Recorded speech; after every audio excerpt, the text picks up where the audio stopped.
Hello, welcome back. It's a woman, Angela K.O.D. Today we are going to Sister Bedu at Fiepre for her to make us a very delicious meal. Come with me and let's go. But if you're new to this channel, please subscribe and be part of this great family. And for my subscribers, Team Angela K.O.D. and everyone watching my videos, thank you so much for your love and support. I really appreciate you guys always coming along. Thank you. Come with me and let's go. So guys, once again, as I said earlier on, we are with our sister Bedu, and she's going to make us something special. Mama, Pachamo, Kwababa, Angela K.O.D. So, Pacho Dem, Adriana, and Obayamaye.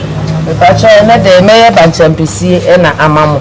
Wow, Bankye Ampesie, and the wow. So guys, we are going to eat Cassava Ampesie with Nkontomire dip. I can't wait because we did be actually but I made and I'm going to say ingredients better be you say Bankye Ampesie Nkontomire. Near me so there no buy Bankye. What's a Bankye go? Wow. Nkontomire sunni. Wow. Na Jenny. Wow. What the consul saka cracker home. Wow. Na wunya makonso so a. Na chese na fe wanya nkobi asia pa na dia to so we so ewunie wow what the ewue de look special enkwanwo wow we enkwanwo ya bibia mfra we abankwanwo asani no no papa no kosia na dia to so guys these are the ingredients are so fresh, so these are the ingredients she's going to use to prepare our Bankye Ampesie and Nkontomire aboma. And then the more color capa. My baby patches started on and teacher then I had started. So say Bankye, and I mean Jay. Come on. I don't see any here Bankye. One young one do our lines no be a real witch. Wow.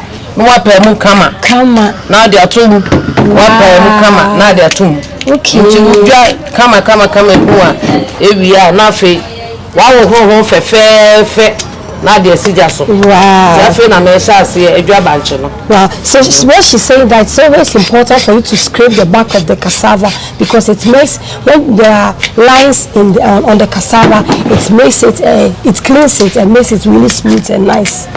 What's your say? It's a no one. You come. So now don't come to me. No, come to say we are good.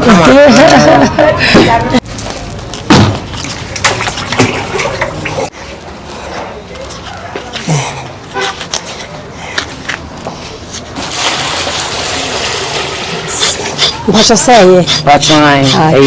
To the room, you fuck a cancer go in. Over an hour Sunday, you say, born in my home. Wow. So she said we have to wash it twice. Wow.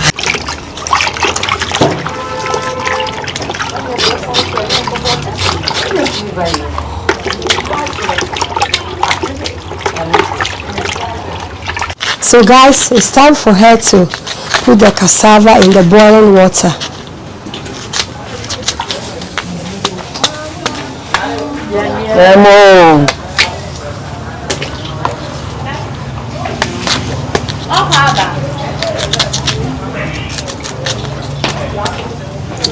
She's adding the Turkish berry and the pepper, and everything is in one pot, guys.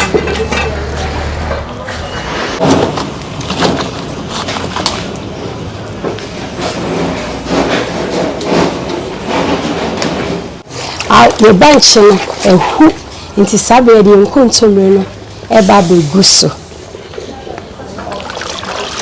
Come. She said you really need to wash your Nkontomire before adding it to the food since everything is one pot.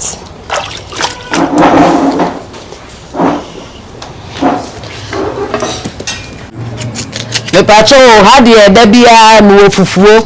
Banku abetie mutuo na bibi ti say Bankye Ampesie ami boy die ene to ene aprempensan ni we die o request bia ameya amawo aha ti na me wo ha wo bisa wo die osi ba bia wo fifia pre ha nko a die na aka sa wo hwe ma Bedu line and for her. And I'm yeah. So guys, I'm going to leave the location, her telephone number on the description box.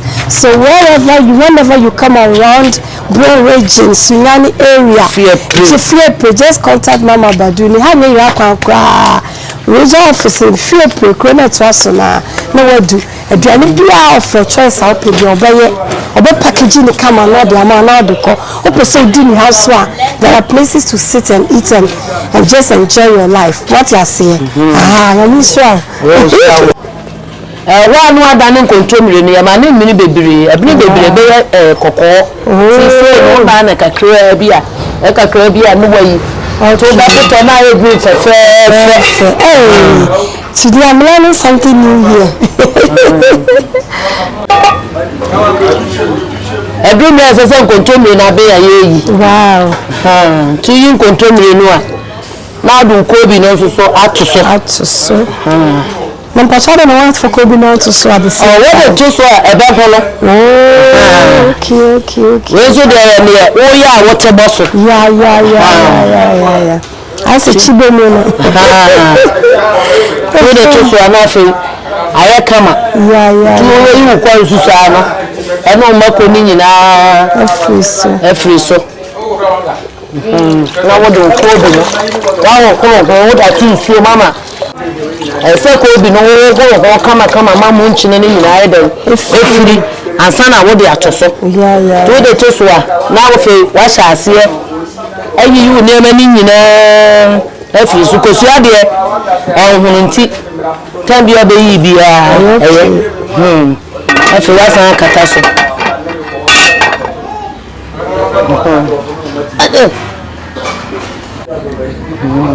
Foodie can't put away. Come to Salon, Macono, and Manafe. I found one put on a container. I come home. I said, what off will not come on the wall. But let me have one, no more.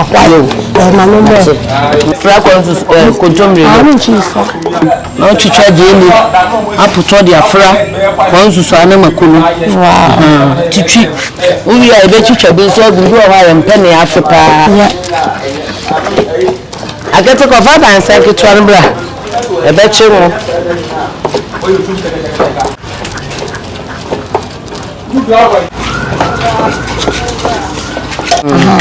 Malady, but when I was tomatoes will be a why didn't you?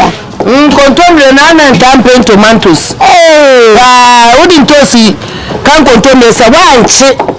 Nancy, what they do me say, do you have a someone and now what to talk?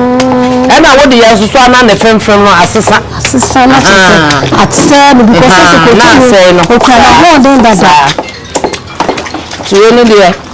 we are put on us now the cruise at 2 so much and wow.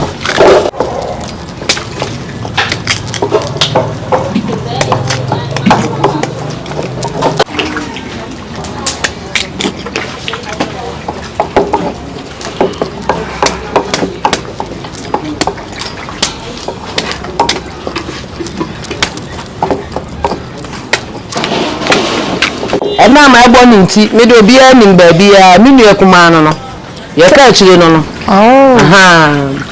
me papa eba no no to omo anti ba bia wo do si fie presu nyan titiri na che so ye ebra kwa so ye born anti ankasa ni me papa ba no no wow che se fie plan wo du na o ka so hwehwe ebon sister penina obia sunyan nyina wo do du wow estate na yetete menti sunyan de ba bia so guys when they rock na my sister penny fie enie nti bia obebe sunyan bia aduane bia opebia oba ebon auntie obeya ma wife my sister obeya ma wow fie pre ma badu Saturday is Sunday na chi obi no una ye friend be see no so no eniye kama oyi ukosua e de agu nchan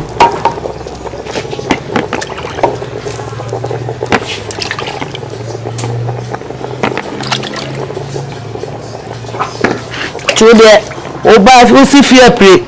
Na ka so pe fie nkwan asa na e frɛ me. Fie nkwan fie aduane. Fie aduane papa. Aha. Emi ase no. Ye so ne hu nsuo. We de no anu bochi aso o nya gas so. Nti awo fago. Ye fa napkin no aka chere se ebe tuntum eniwe. Bankye ni efe bankye ya akono. Me di bi about 30 years. Bankye Ampesie say pa de. I will say no dear, your woman is going to enjoy. We bi no ye be chinwu no. E wa wo kwan wo. E bi efe pa. Sa. Original pa. What the be kwa, what the be sija so. What the sija so. What you charge in it? Chicha ujene. Kama na dia boom.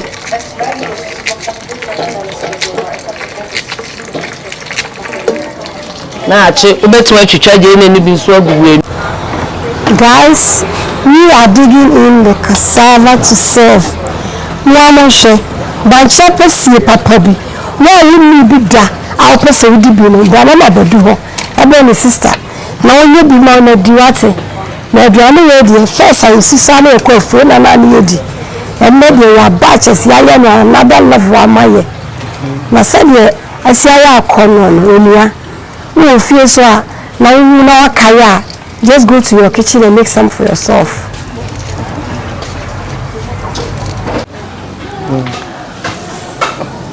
Yo, I wanna bring into a say the guso. What the guso and I Tomato. Woody Fiadi and a pa. So what? Look at the Kobe no out to so. Kobe need that so. Now we're Sabaju, Pacho location and no telephone number. Pacho be person oba me ha, no fear pre, matter this Sunday and echi.